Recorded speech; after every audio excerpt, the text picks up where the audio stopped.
Namaste, Namaskaram and Vanakkam. Humble salutations from me, Shridika Pillai and the Sadhana team. On our show today, we continue with our travels through the Eastern Cape with a stopover at South Africa's creative capital, Grahamstown. Find out the significance of performing car prayers, and then we also observe a concluding ritual of a Hanuman Murthy installation in Morton, Chatsworth. With its galleries, museums, the classic Rhodes University campus, and its world-renowned National Arts Festival, Grahamstown has become the centre for artistic and cultural expression in South Africa. Hinduism has also found its space in this melting pot of cultural diversity, and even boasts its own temple, a place many Hindu students from around the country call a home away from home. Sadhana caught up with the temple devotees and Hindu Students Association in Grahamstown during our recent visit to the Eastern Cape.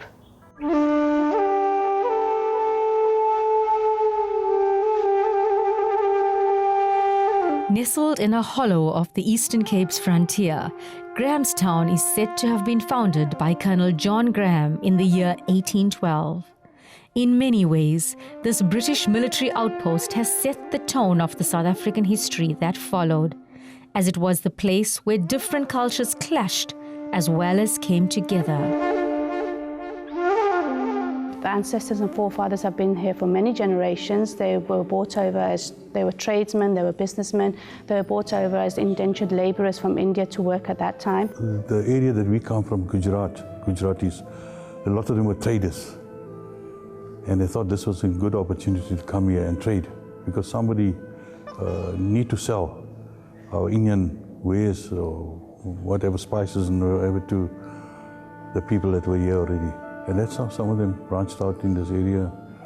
They had a trade. Some were shoemakers, others were, could do laundry work, others were greengrocers.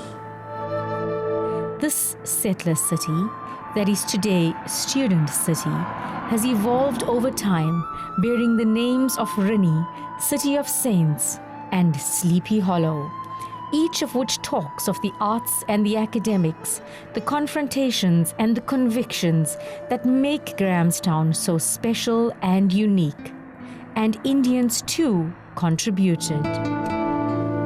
They were more worried about their language and keeping their culture and their language alive. So they started raising money.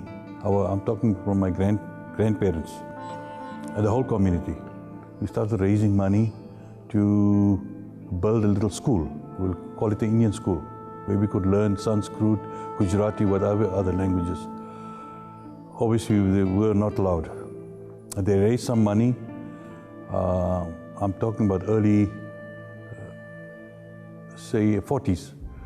They raised money to try and build a school and call a teacher to South Africa, but we were refused. We couldn't bring a teacher out from India to come and teach here.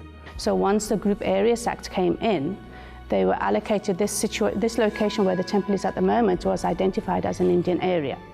And then this piece of land was identified to build the temple, and that's where it started. But mostly, Grahamstown should be called Student City, after the thousands of young men and women who study at the world-famous Rhodes University. This center of learning has produced renowned inventors, writers, artists, philosophers, and academics through a population that keeps the town ever fresh and changing. Amongst the scholars coming from various parts of South Africa, as well as other countries, are Hindus too, who have found in Grahamstown a Hindu home. I come from a very Telugu background, and when I came to Grahamstown and I realized there was no even South Indian culture here, there was only one Mandir, which is a Gujarati Mandir. And even though I was Telugu, the community opened their heart, and they opened their hearts to all of us, and the Mandir for all of us to come in, sing our bhajans, have our prayers, and just be a part of the community. The Grahamstown Hindu temple has thus become a Hindu hub, a cultural center where sons and daughters from near and far share and grow in tolerance, understanding, and celebration, learning of their own different backgrounds, learning of their different tastes and tongues, learning too of the oneness of Hinduism, together as one Grahamstown Hindu family. Whatever Hindu events happen, we celebrate those. So that would include on campus, we celebrate Holi. For example, every Sunday, there's a trip to the Mandir in the evening for whoever wants to come down.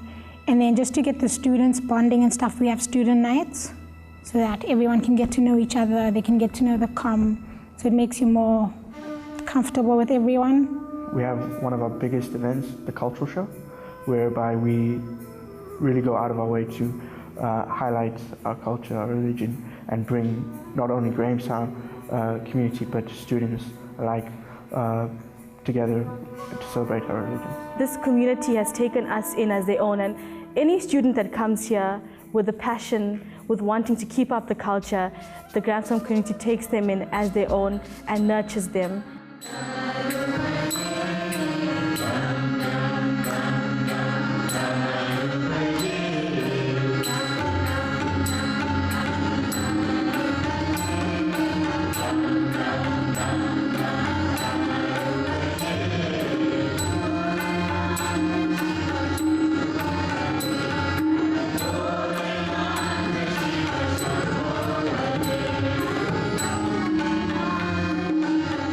Our doors are open. If you are a Hindu follower, this home, it's your home. You come in here and you can utilize this temple 24/7. We come here for education, but I think beyond education that I learn at Rhodes, when I walk into this Mandir, I learn a sense of love, learning that someone doesn't have to be blood related to you or be the same skin tone as you or be the same language as you for you to love them. So I learned those values of being in Grahamstown.